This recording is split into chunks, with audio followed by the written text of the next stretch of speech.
Olá pessoal, tudo bem? Aqui é o professor Ismael Noronha e eu estou aqui para dar duas dicas para vocês relativas ao artigo 37 da Constituição Federal. Dicas essas aí para as carreiras bancárias. Dicas importantíssimas, pessoal, de assuntos que eu considero relevantes demais para a sua prova.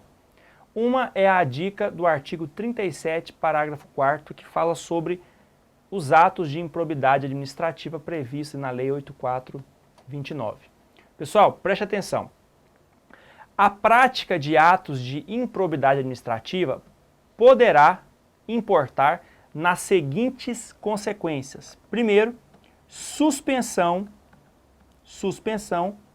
dos direitos políticos.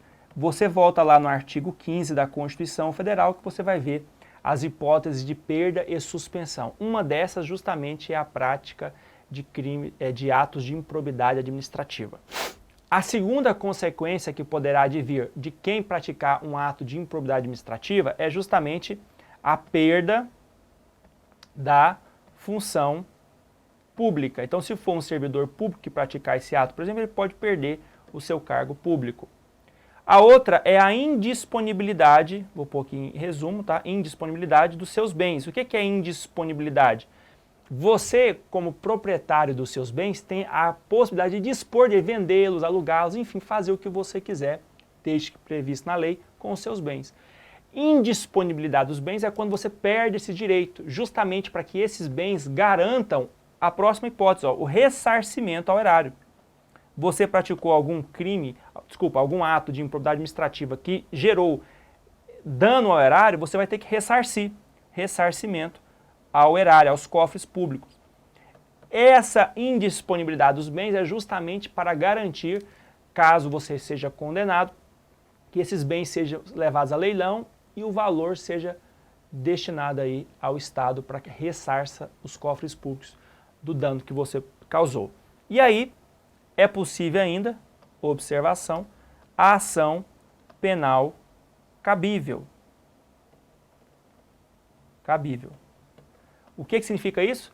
Significa que esse ato seu de improbidade administrativa, esse ato que você praticou, além de se configurar como ato de improbidade administrativa e poder implicar nessas quatro hipóteses aqui, cumulativamente, você ainda pode ter consequências penais. Porque esse mesmo ato que você praticou, além de ser considerado na lei de improbidade administrativa como ato de improbidade administrativa, ele pode ser previsto também na lei penal e configurar um crime. Então, pelo mesmo ato, você pode responder pela lei de improbidade administrativa e pelo Código Penal, por exemplo.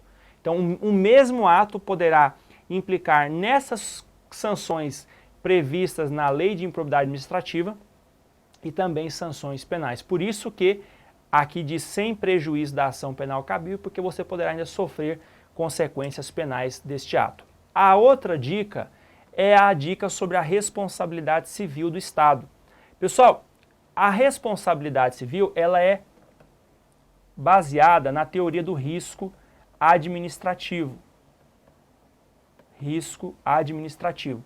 Baseado-se nessa teoria, as pessoas jurídicas, olha só, de direito público, as pessoas de direito público, como por exemplo as entidades da administração direta e as autarquias e as fundações de direito público, né?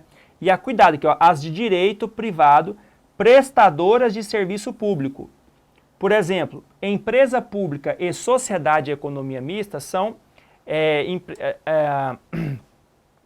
pessoas jurídicas de direito privado, e, em regra, elas não entram nessa classificação aqui. Só se elas estiverem prestando serviços públicos é que elas também responderão pela teoria do risco administrativo.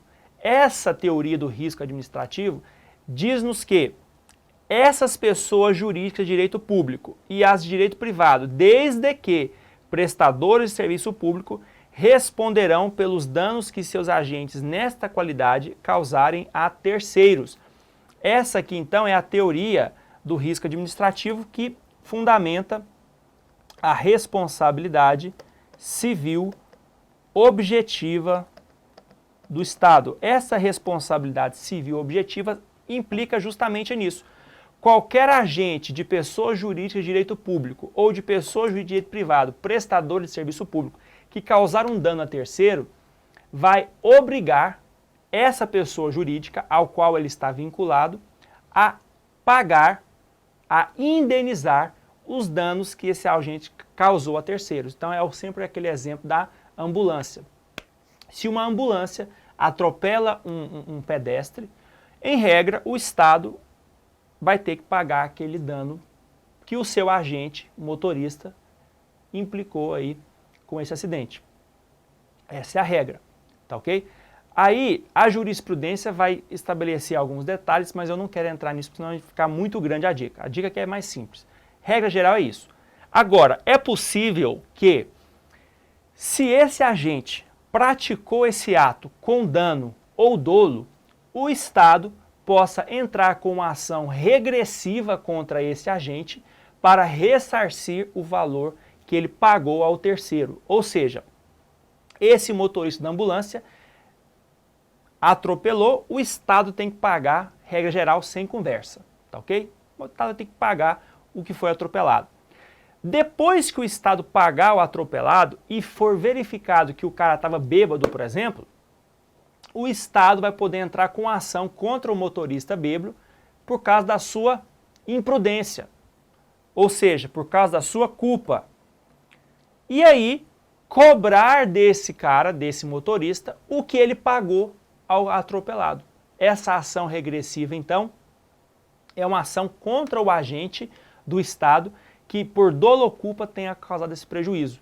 Mas, neste caso aqui, a responsabilidade do agente, pessoal, ela é uma responsabilidade subjetiva. Por quê? Porque tem que ser constatado que ele fez isso por dolo ou culpa. Se não tiver dolo ou culpa do motorista, se foi sim realmente um acidente, uma coisa imprevisível, uma fatalidade, nada poderá ser feito contra o motorista. Agora, se houver dolo ou culpa, aí poderá ser perseguido por meio de uma ação regressiva esse ressarcimento. Agora, o Estado não tem esse tipo de constatação. Seja por dolo, seja por culpa ou por fatalidade, o Estado é obrigado a pagar esse prejuízo, tá ok? Eu aconselho a você estudar essa parte da responsabilidade do Estado mais detalhada na sua matéria de direito administrativo. Essa parte cai bastante em prova e é um assunto importantíssimo aí para você que quer ingressar no serviço público, tá bom? Um grande abraço, até mais.